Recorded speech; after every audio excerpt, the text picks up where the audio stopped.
Hello students, good morning. I am Mukesh Kumar and I welcome you in our online classes. So dear students, today we will finish the lesson number 9, The Bond of Love from ninth class NCERT book, Beehive. So dear students, आज हम जो हमारा जो lesson था the bond of love ये शुरू किया हुआ था, इसको हम आज फिनिश करने वाले हैं। तो उससे पहले जो हम पढ़ चुके थे उसको थोड़ा सा डिस्कस कर लेते हैं, जिससे कि स्टोरी है वो आपको रिमाइंड हो जाए कि किस बारे में थी ये स्टोरी और इसमें क्या क्या हमें पढ़ने को मिला था। सबसे पहले जो कहानी थी वो शुरू हुई थी ऑथर से। जो ऑथर है उसको बेबी बियर मिला था। तो जो बियर था वो मैसूर में एक शुगर केन की फील्ड से निकल के बाहर सड़क पे आया। ठीक है, तो वो उसके साथ उसकी एक मदर भी थी, जिसको कि ऑथर के कंपेनियन ने उसको शूट कर दिया था। ठीक है, लेकिन थोड़ी देर बाद में जब उन्होंने देखा कि छोटा सा बच्चा उसके इर्द गिर्द घूम रहा है तो उसको उसने उठा लिया। तो एक क्वेश्चन पुट होता है कि वहाँ से जो शुगर केन फील्ड थी वहीं से उनको क्यों मिला, क्योंकि जो लोग थे वहाँ के वो जो जंगली सुअर थे उनको वहाँ से भगा रहे थे। ठीक है, इस वजह से वो भी उसके चपेट में आ गए थे। लेकिन वो अपनी वाइफ के लिए जो ऑथर है वो उसको एज ए गिफ्ट लेके आता है और उसको देखकर बहुत खुश होती है। बहुत ही शरारती होता है वो बियर कब। ठीक है, CUB बोला जाता है, एक नन्हे बियर के लिए एक वर्ड यूज़ होता है। ओके, तो ऐसे करते करते वो बहुत बड़ा हो जाता है, काफ़ी साइज़ में बड़ा हो जाता है, हेल्दी होता है काफ़ी। तो उसको घर पे रखना अब काफ़ी मुश्किल था। इसी वजह से क्या हुआ कि जो ऑथर है वो ये सोचता है कि इसको हम एक ज़ू के अंदर छोड़ आते हैं। तो ज़ू के अंदर छोड़ने का ये फ़ायदा था उसको कि अभी काफ़ी बड़ा है तो किसी को नुकसान ना पहुंचा दे, इसीलिए वो उनको ज़ू के अंदर छोड़ देते हैं। लेकिन उस ऑथर है जो उसकी जो वाइफ है वो उसके बगैर नहीं रह पाती। ठीक है, तो इसलिए वो उसको वापस लेके आ जाते हैं। लेकिन उसी के बीच में एक घटना घटती है कि वो एक दिन तो क्या होता है कि बोरियम कार्बोनेट नाम का एक पॉइजन होता है वो खा लेता है। ठीक है, ये रहा बेरियम बेरियम कार्बोनेट नाम का एक जहर था, उसको वो खा लेता है, जिससे कि बहुत बीमार हो जाता है।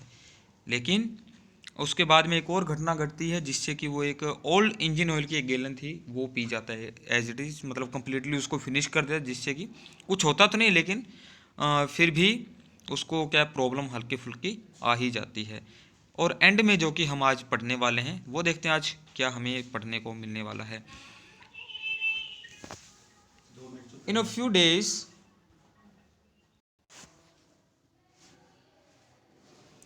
In a few days, the coolies hoisted the cage on to the island and Baba was released. कुछ एक दिनों में क्या हुआ कि जो कूलीज थे उनको उन्होंने क्या किया कि जो केज था उसको, अब देखिए इस तरफ आपके वर्ड मीनिंग लिखा हुआ है, इसका जो आंसर है। ठीक है, देखिए hosted raised bye hosted raised bye means by of ropes और पुलिस। अब जो होस्टेड मतलब होता है किसी भी चीज़ को खींचना, चाहे वो रस्सों से, रोप्स होता है रस्सियाँ, ठीक है, रस्सियों से खींचना या पुली से खींचना। ठीक है, तो अब उसको खींच करके बाबा को वहाँ पर ले जाया गया, उस केज को, पिंजरे में जो बाबा थे, बाबा मीन्स ब्रूनो, उसको वहाँ तक आइलैंड तक ले जाया गया। ही वॉज डिलाइटेड, वो बहुत खुश था। Standing on his hind legs he pointed his gun and cradle his baby. और वो बहुत खुश था, अपने पिछले पैरों पे बैठ रहा था और वो गन थी उसको पॉइंट कर रहा था और अपने जो बच्चा था, बच्चा मतलब जो लकड़ी थी जिसको कि एज ए बेबी वो पालने में झुला रहा था, अपने हाथ में झुला रहा था, उसको भी झुला झुला रहा था। My wife spend hours sitting on a chair there while he sat on her lap. और मेरी जो वाइफ थी वो वहाँ पर बैठ करके घंटों बिताया करती थी। ठीक है, एंड ऑन अ चेयर, ठीक है, चेयर पे बैठ के, there while he sat on her lap, और उसी वक्त जो भालू था वो उनकी गोद में बैठ जाता था। He was 15 months old and pretty heavy too. और वो अब मतलब 15 महीनों का हो चुका था। ही वॉज 15 months ओल्ड, 15 महीनों का हो चुका था और बहुत ही प्रिटी था, बहुत ही शरारती था और हैवी भी था काफ़ी। The way my wife reaches the island and leaves it it is interesting. जिस तरीके से मेरी वाइफ उस आइलैंड में जाती थी और वहाँ से आती थी वो बहुत इंटरेस्टिंग था। अब देखिए कैसे आना और कैसे जाना था। I have tied a rope to the overhanging branch of a mango tree with a loop at its end. मैंने क्या किया, बांधना, ठीक है, टाइड में क्या होता है, बांधना। मैंने एक रस्सी को बांध दिया, ठीक है, एक रस्सी को क्या किया उन्होंने वहां पर बांध दिया, रोप होता है रस्सी, to the overhanging, overhanging होता है ऊपर से लटकती हुई, मतलब ऊपर से ऐसी चीज़ों को लटकती हो लेकिन ज़मीन को टच ना करे, ठीक है। तो एक लटकती हुई ब्रांच, मैंगो ट्री की एक ब्रांच थी, वहाँ उसको बांधे और उस रस्सी के सिरे पे एक लूप, लूप होता फंदा, ठीक है, कोई फंदा हो किसी भी चीज़ चीज़ का। फंदे का मतलब आप, मैं आपको एक डायग्राम यहाँ पर छोटा सा बना देता हूँ। फॉर एग्जांपल कोई ब्रांच हो ये वाली, ठीक है, ठीक है, इसके यहाँ पर बांध दी कोई रस्सी, ये रस्सी है, इसके यहाँ पर कोई कोई गांठ है और नीचे कोई ऐसा कोई फंदा हो, ठीक है, तो इसको हम फंदा बोल सकते हैं। Okay students, I hope you understand. तो क्या हुआ कि उसने एक फंदा वहाँ पर रस्सी एक बांधी उस ओवर हैंगिंग ब्रांच पे, ठीक है।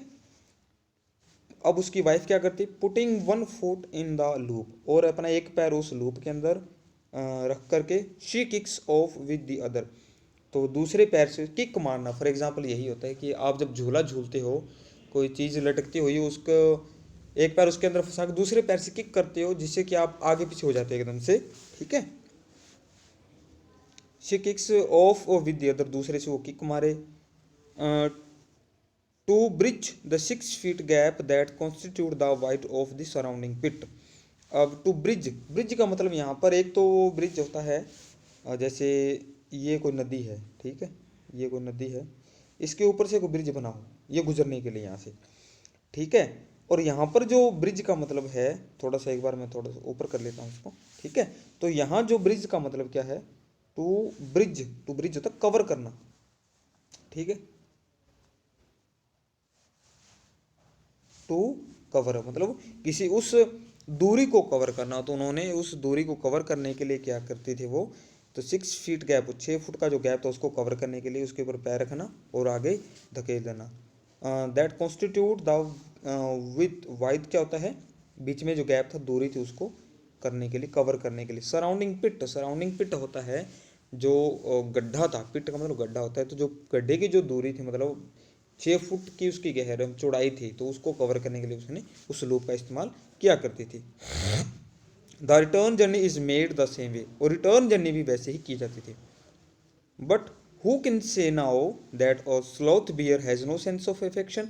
लेकिन अब कौन कह सकता था कि, कौन कह सकता है कि एक जो स्लॉथ बियर, जिसको हम आलसी भालू बोले कहते हैं, उसके अंदर सेंस ऑफ अफेक्शन नहीं है, स्नेह नहीं है, उसके अंदर प्यार नहीं है, नो मेमोरी, उसके अंदर मेमोरी नहीं है, एंड नो इंडिविजुअल कैरेक्टरिस्टिक्स, और उसके अंदर एक व्यक्तिगत गुण नहीं है, ये कोई नहीं कह सकता, क्योंकि उसके अंदर बहुत ही स्नेह था, बहुत ही प्यार था, जो कि उसकी वाइफ और उसके बीच में था, एक जानवर और इंसान के बीच में हो सकता है। जैसा कि लेसन के बिल्कुल शुरुआत में ही हमने जो पढ़ा था कि can there be love and friendship between human beings and wild animals, कि क्या प्यार हो सकता है, दोस्ती हो सकती है एक ह्यूमन बीइंग और जानवर के बीच में।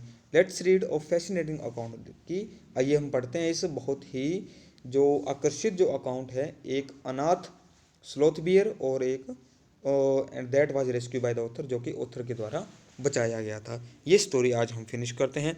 तो बच्चों इसका जो एक क्वेश्चन है वो भी हम अभी फिनिश कर लेंगे, वो आपको मैं सेंड कर दूंगा, और आपने वो अपने फेयर नोटबुक में लिखना है, और जो मेरा नंबर है, ठीक है, उसके ऊपर आपने उसको भेज देना है। नंबर है मेरा 129812906918, ठीक है। इसके ऊपर अपनी जो नोटबुक है उसकी आपने फ़ोटो भेजना है, क्लियरली भेजना है, जिससे कि पता चल जाए, एक पेज की एक ही फ़ोटो भेजना, ना कि अलग अलग क्वेश्चंस की अलग अलग इमेज हो, ठीक है।